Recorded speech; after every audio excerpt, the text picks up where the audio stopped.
I'm Matt. Hey, I'm Steve. Hey, I'm John. This is the Sober Friends Podcast. We're here for the sober curious, the new guy, and the old timer.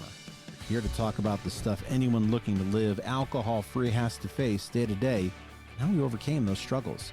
We speak for no 12-step group, but we do try to remain anonymous. You're not alone. This is the Sober Friends Podcast. Tonight on the Sober Friends Podcast, we're going to talk a little bit about anniversaries. Well, I guess it's not nighttime where you are. You could be listening at night, or you could be listening in the morning, or you could be listening anytime. But when we're taping this on March 21st.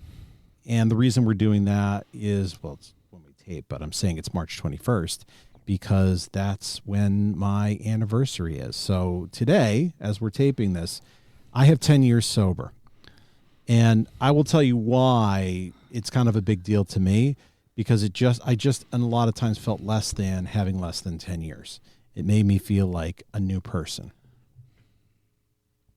And I'm not. It's just how I felt. But seeing that 10 figure sounds different. Although in reality, it's not much different at all. Well, happy anniversary, Matt. Thank you. Yeah, I think when you get to certain lengths of sobriety, 10 being one of them, I think 5 is another one, like those sort of. So let me tell you why 5 numbers was a big deal for me. Why? I read somewhere when I first came in that if you get to 5 years, it becomes a better than 50-50 shot you're going to remain sober. No kidding. The numbers say that. Okay. I wanted to get to 5. Yeah, I have never seen that, but no, I believe that for most of us. And in the rooms, you sort of see that as proof, right? Mm-hmm. Plenty of people do go out, but for the most part, if you do reach that, and if you're working a program, all depends on what you're doing, but you have a really, really good chance of staying sober. And yeah, so those anniversaries are it's good to acknowledge them, right? I mean, listen, I texted you this morning and you're like, oh shoot, I forgot. And it's like, I was in such a brain fog this morning, but I'm going to tell you something that happens to me too. I don't pay a lot of attention to it. And it's not all the time. It depends on what's going on, but there have been times where I wake up and I've just forgotten completely that it was my anniversary. And that's okay too, you know? Like I said, so some of them are bigger than others, and 10 is a nice one. It is nice to get in those double digits because the truth is that's all you're ever going to get, right? You're only going to be able to get double digits, and so it's nice to get there.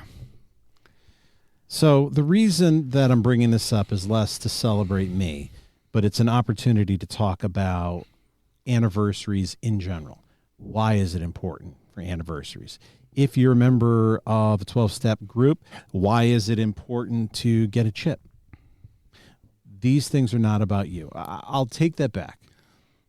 If you go to one of the meetings where you have the monthly anniversaries, I think that is about you. Once you get to 1 year, for me, it stopped being about me. It started being about there are other people that this is for, not me.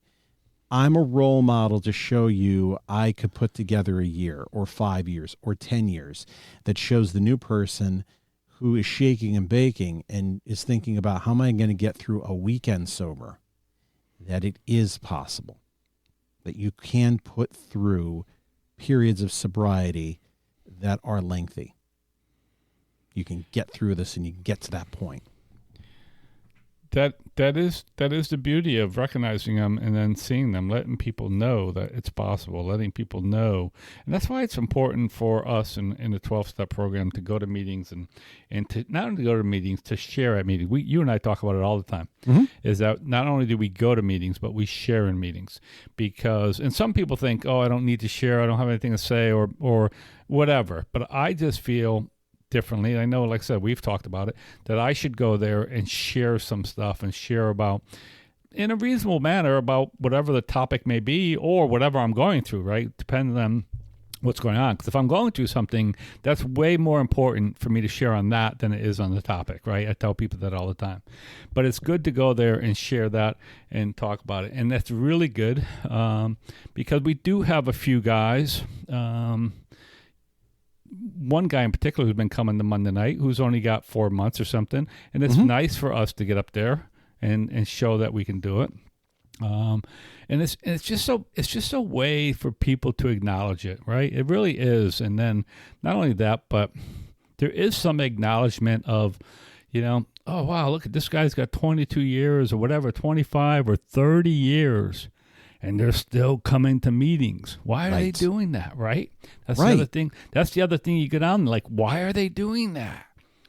And it's just for exactly what you said. It's because it's not about the individual. Is it nice to get those numbers? Yes, of course. Do you feel better? Is your life probably better? Yes, of course. But I dig. Yeah. Oh, go ahead. No, but it's about coming and being able to give back to the people who are new or whatever, who are struggling. That's why these things are important to talk about and share and acknowledge, for sure. I dig when I see celebrities posting how long they've been sober. Mm-hmm. Anthony Hopkins has 40 years plus, I think. Right. And it is neat to see that. And I think the reason it resonates with me is it's another person that I know who got sober, and it makes me not feel alone. It's less about, it's a celebrity, so it makes it bigger. The celebrity aspect of it, it's a common person that I know. And even celebrities have their own issues and can find ways to get sober. So when I see something like that, I think I saw Tim Daly had a ridiculous amount of years, maybe a year or two ago. And I like seeing that for nothing less than I can identify and I'm not alone. And especially seeing somebody famous, it helps me because it's not just somebody low bottom. This can affect anyone. Even somebody you look at and say they have nothing to drink over, and yet they do, because it doesn't matter where you are on your social status. No, I agree. It's nice to see that. I like to see people who are willing to share some of that stuff, like I said, because I think that gets the word out. It gets the word out farther, right? I mean, I could post anywhere, that I have X amount of years and only so many people will read it. But if Anthony Hopkins does it, right, it's gonna be a viral thing. It's gonna get out there. Everybody's gonna hear it. Not everybody, but a lot of people are gonna hear it, and so the word gets out there even farther. And it's nice for them to do that, so that they can share that. Again, it's not about them. It's about them letting people know that this is possible. And it really is, listen, some of us can be. I'm a big sports guy, so I've always been a little starstruck by sports people when I was younger, not anymore. But it's nice to know, like you say, you look at these people and they're just people, right? I mean, if any of these guys came into our room, once you get past that whole big, it's Anthony Hopkins or whoever it might be, they're just another drunk, right? They're just another addict. That's all they are. And the truth is, if they're humble within this program, then that's going to come out as they talk. And one of the guys who we've talked about is Dax Shepard, right? Dax Shepard he's a big, been in recovery for a while, had some problems with it. I love listening to his stuff. He's very honest about his stuff. He's really, really honest about it. And that's really nice to hear. Somebody who's just, nope, this is it. I mean, there was a big story. We talked about it, and I'm not breaking anything. This is on his podcast. Where he was, using and drinking and still going to meetings and actually picked up a big coin. And when he finally got clean, I can remember him saying, his sponsor said, how did that feel? Like, how did it feel walking up, So that's the whole thing. It's about living this program, doing it humbly, doing it honestly, and showing people that we can do it. Like, we can do this. We can stay sober throughout our trials and tribulations, which we all have, and we can keep moving forward in our sobriety, right? That's the key. I know people who have picked up those coins, and they weren't sober. Oh yeah, they didn't earn them. Yeah, and those are the toughest stories that I have heard of those people who came correct and talk about it afterwards. That it's part of their story in the past, but those are very difficult stories to hear. They're incredibly difficult, and maybe some people get pissed off. Nothing surprises me when it comes to alcoholics and addicts. Nothing surprised me. I might have told the story before, but my brother was in the program, and he passed away last year. But I remember him talking about, and he always hung around with guys who were in and out, in and out. My brother was in and out for a long time and struggled with this disease, and finally did get sober. But I remember one time he was saying that one of his guys he knew came over and stole the lawnmower from my dad when he was living with my dad, and pawned it for money. And he was like, yeah, that's just what drug addicts do. And I shook my head like, yeah, that's just what drug addicts do. And they were able to get it back and all, but it's like nothing surprises me, right? When somebody's using. So when somebody's doing something or somebody's, you got a lot of people who do marijuana maintenance, and they say, "Oh, marijuana wasn't my choice of drug, so I can smoke pot, and as long as I don't drink, I'm going to still call myself sober." And the truth is, I don't have a problem. Like, that's up to them. I could care less what people do. But obviously that's something for everybody to decide. That wouldn't work for me. But for everybody has to decide what that works for them. For me to be sober is no mind enhancing, substances at all. And, no, for me too. It might be different, I guess, mind altering, I guess is what I meant to say. And I guess that's different if you're under, doctor's supervision, and maybe, some people would say some of these psychotic drugs and stuff like that, they're mind altering too. But as long as they're under doctor's supervision, I think that's fine. But to each their own. But again, I think it's important. And listen, next week at our Monday night meeting, right, we're going to have you and our buddy Tim. We're going to get up there. We're going to have a bunch of years. It's going to be nice in that group. That's become a nice meeting. We had a couple of women show up a couple of weeks ago, and they said, they're like, oh, we like this meeting.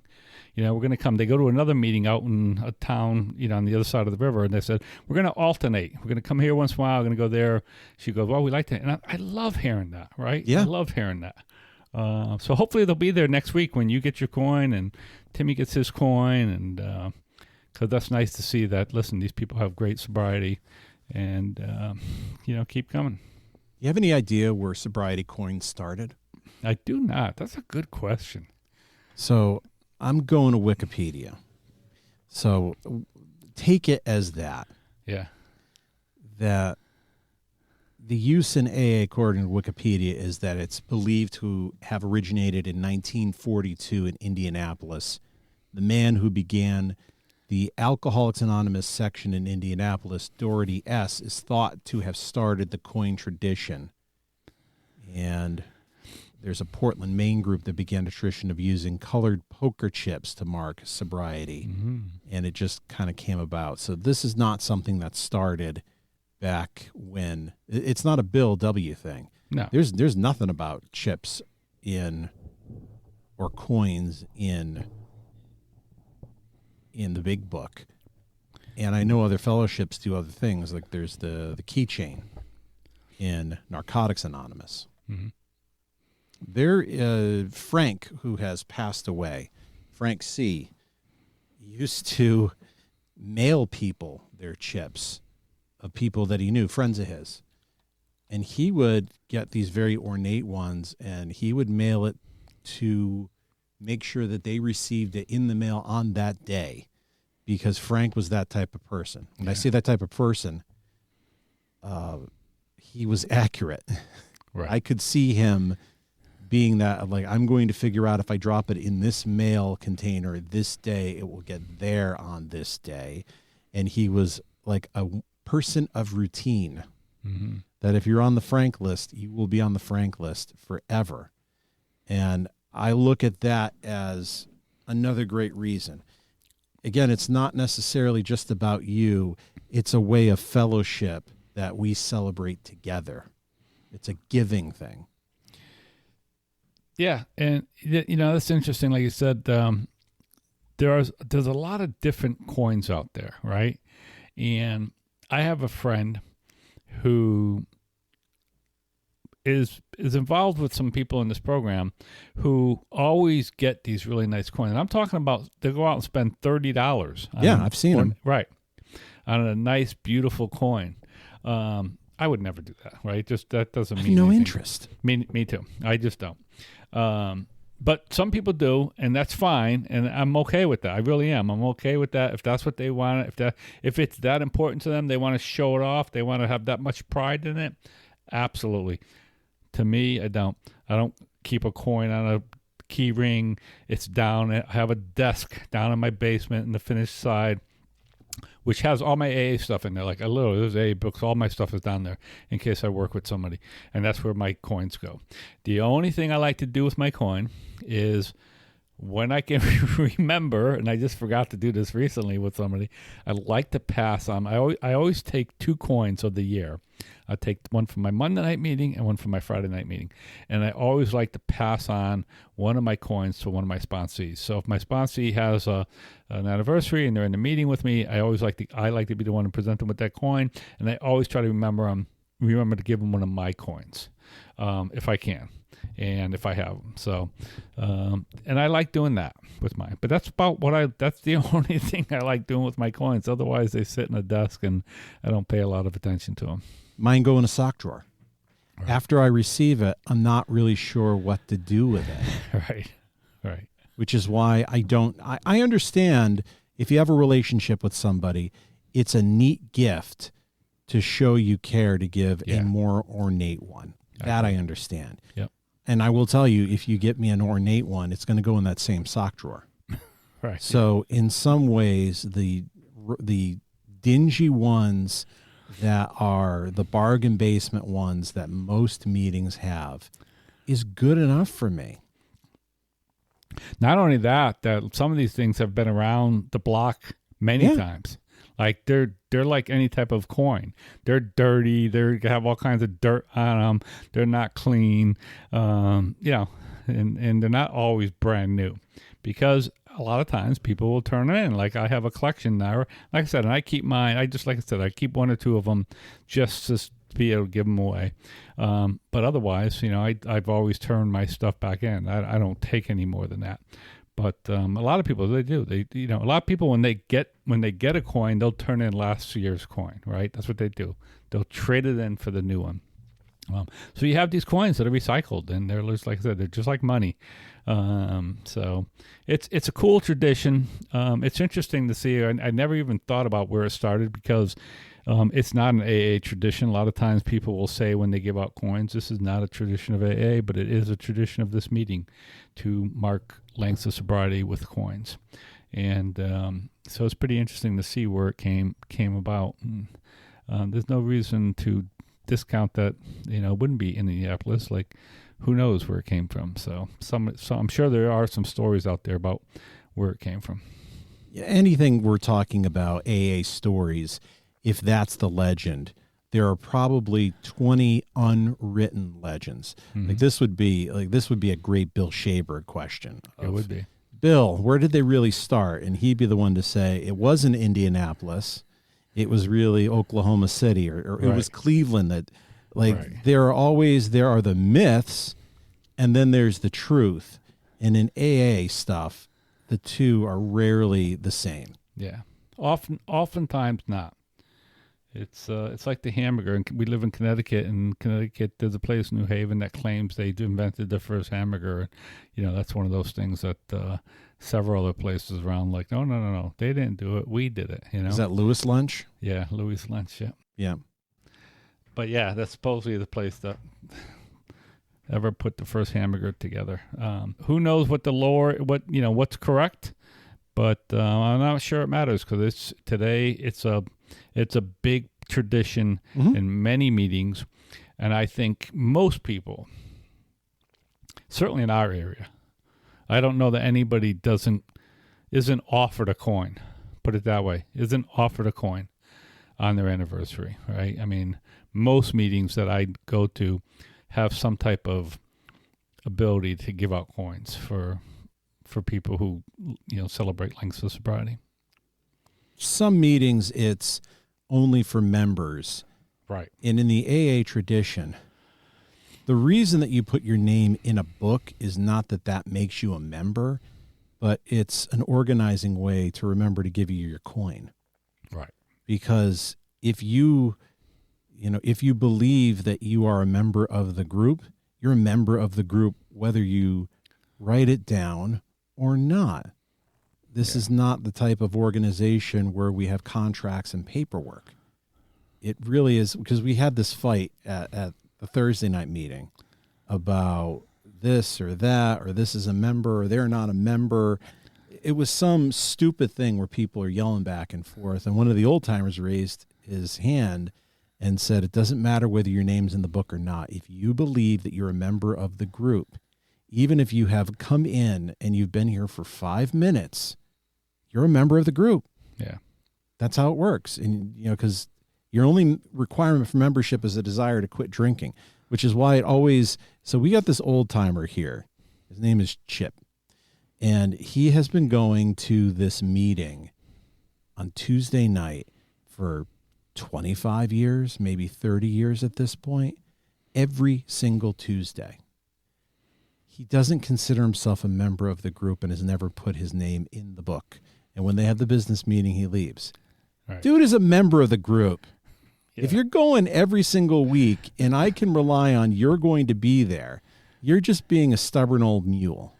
Speaking of Chip, I think Chip just celebrated 40 years, didn't he? No kidding. Yeah, I think so. Just like last month sometime.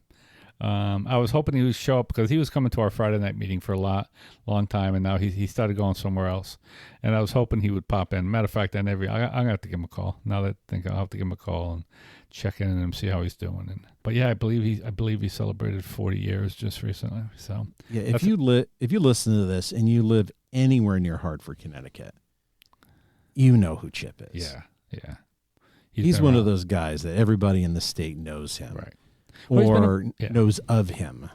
Yeah, he's been around. So if you've been around, you know him, right? If you've been around for any length of time, you know him because he's been involved. He's been, the old timers, and this is the interesting thing about some of these things in anniversaries. You think about a guy like that who has 40 years, and then so you think about you go back, say you go back 37 of those years, and then you have him touch, it becomes one of these 6 degrees of separation things. Right. You have him touch somebody else there who has 35 years, right? That goes back, right? Then you end up getting back to Bill Wilson pretty quickly.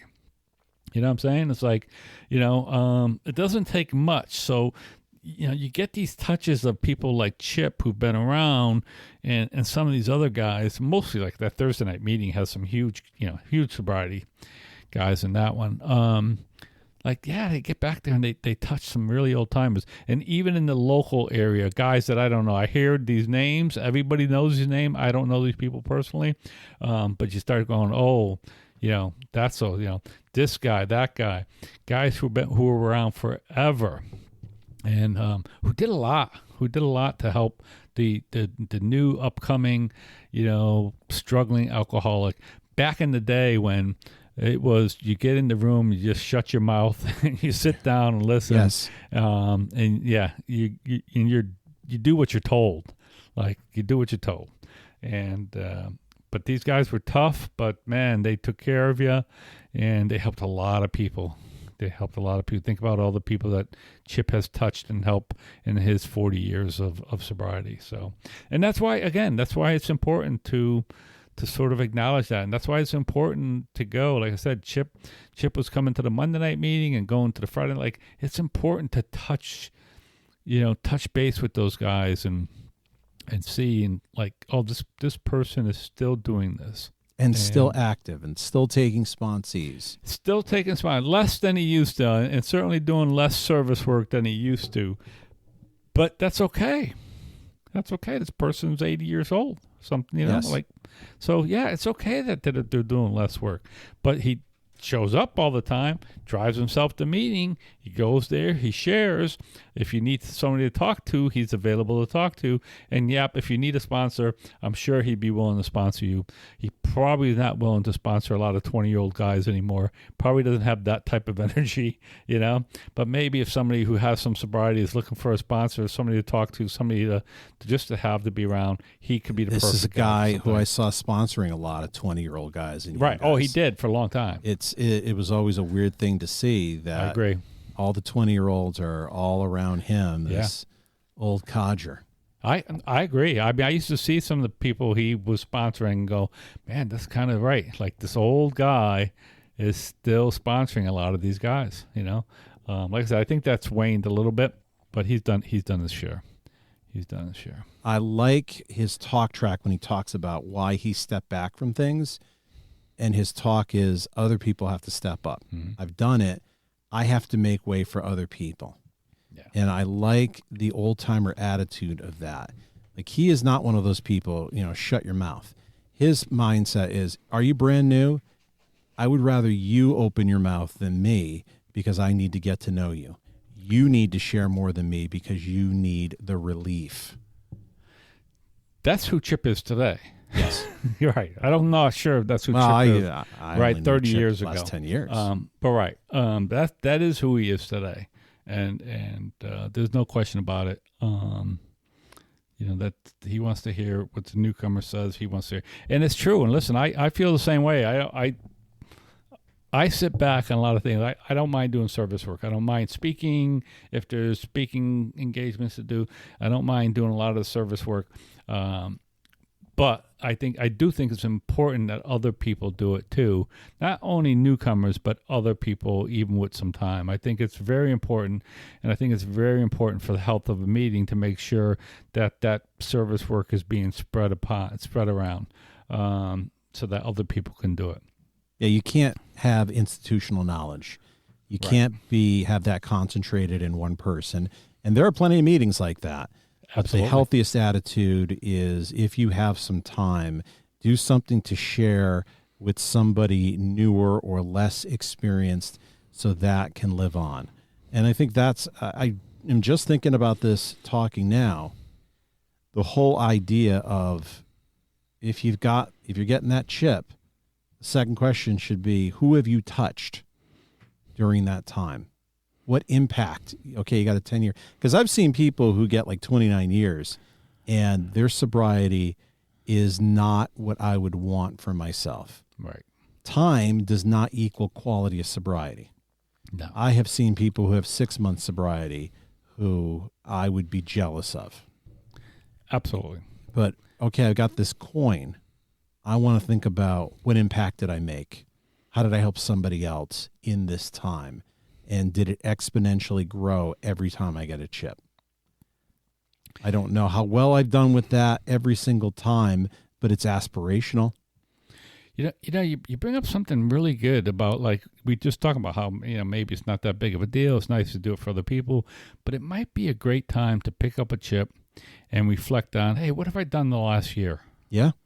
What have I done? And what do I want to do in the year coming, right? That's a really great way to sort of take a look at that anniversary and maybe make it useful. Like, what did I do? What would I like to do different or better?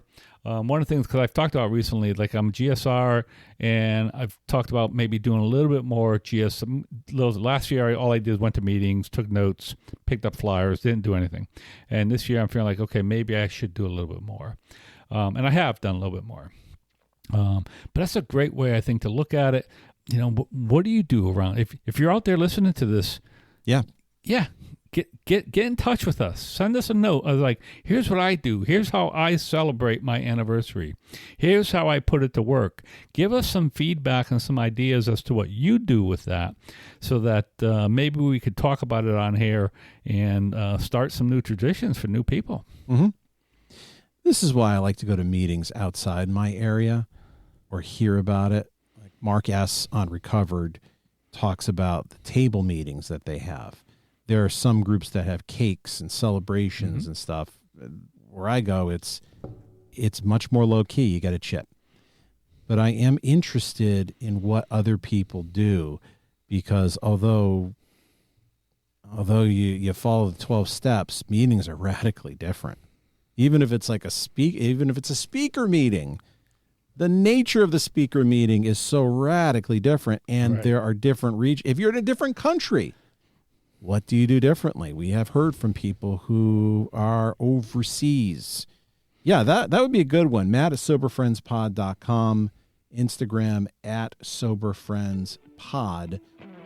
we would love to get a 5-star review on Apple Podcast to tell us what you like, because we read all of this stuff. Steve, thanks for doing this and help. This is what somebody asked me, what are you doing special for your anniversary? I go, I'm podcasting with Steve.